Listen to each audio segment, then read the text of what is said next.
Hi folks, I'm Tom Carlson, owner of Hostas Direct. It's September 20th, 2008. As you can see, the plants are starting to get a little tired. Nonetheless, we want to show you what you can expect to receive on the orders you get from us, the two different plant types, the best value TC and our divisions, and also some planting tips. So let me begin. You'd receive a box like this. It would have a label on it, and it's very durable. We haven't had any problems with plants getting crushed in transit at all. In fact, we've had very few problems with shipping our plants. We put a lot of time into it, and we really think we've got it figured out. There'd be, you would open the top. We have a bag here to make it easier for you to remove your order, and it also keeps the moisture in. There would possibly be some plastic peanuts. We ask that you recycle those or reuse them. And inside would be a tray of the number of plants you ordered. Now in this case, I've got a tray of 12 best value TC of our American Sweetheart. You can see they're a little tired this time of year. It's just the way it is.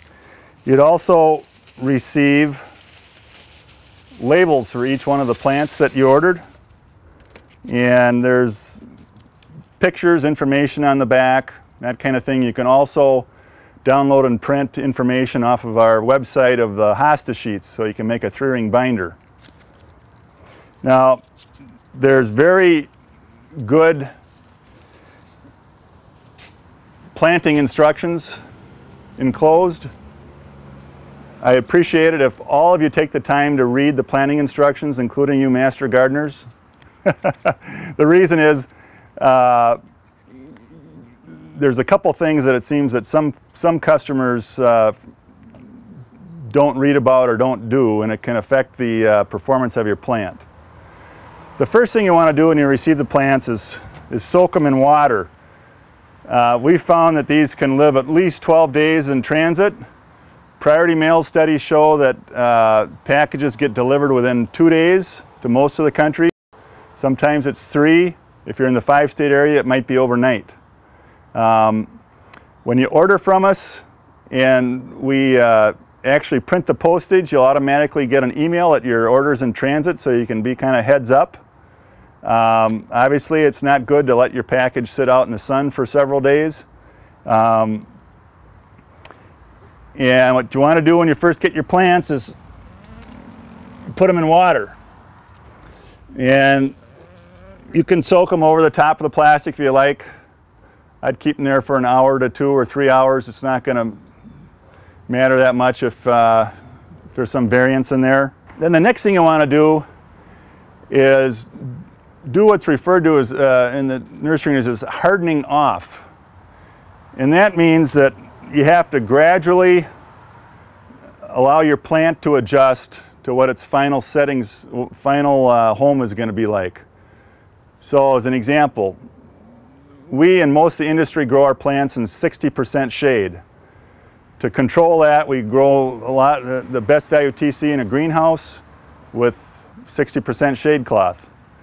Now if you were to take those plants and put them out in full sun right away, you're going to seriously sunburn your plants. It's just like human flesh. You know, you don't want to leave Minnesota in the winter and go down to Florida first day out and roast. You're going to get terribly sunburned. So the way you allow your plants to harden off is bring them out in the area that's going to be their final home for a couple additional hours about every 2 days.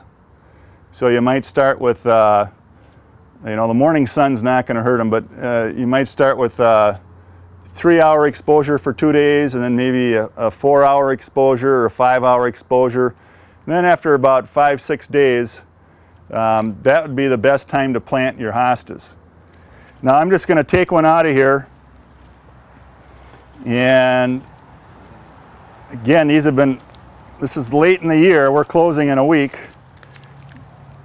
and if you have any trouble taking the plants out, you can just always tear the side like that, and look at all those roots. I'm serious, folks. Anybody can grow these plants. You might as well save the money and get a disease-free plant. And then what you want to do is untangle the roots. And I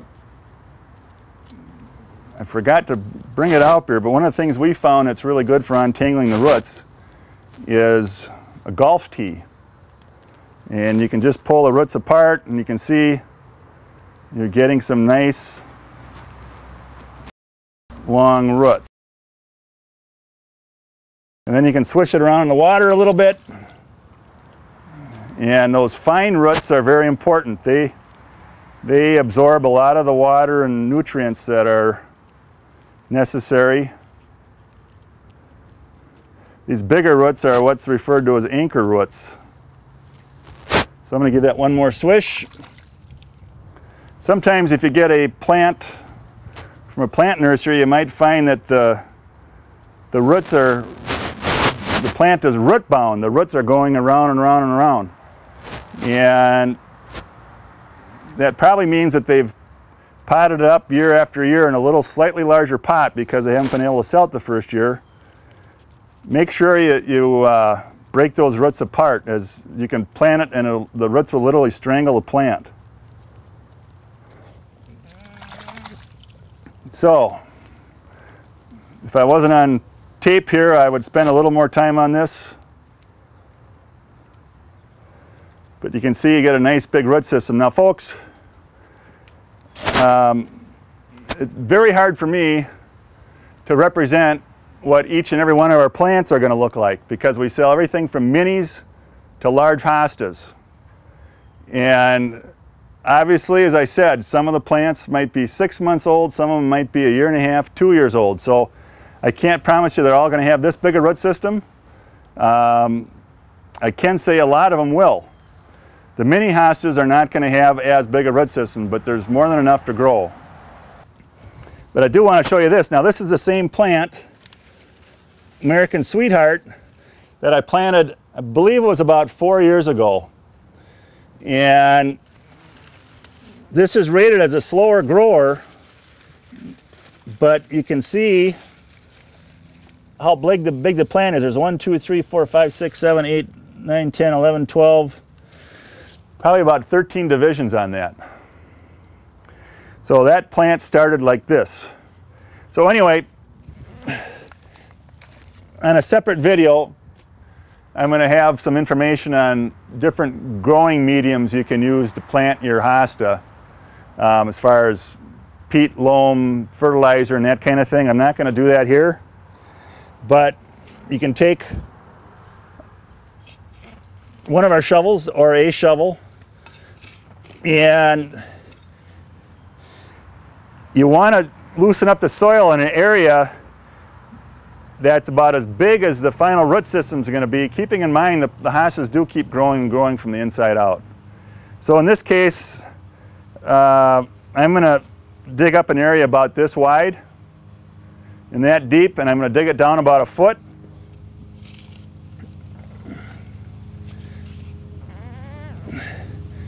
And I'm not going to take your time digging up this entire hole.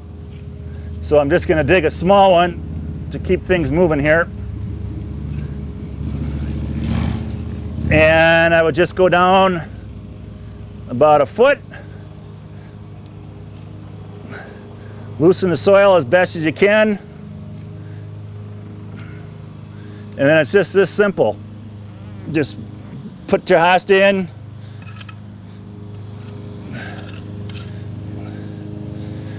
Cover it, the roots with soil, and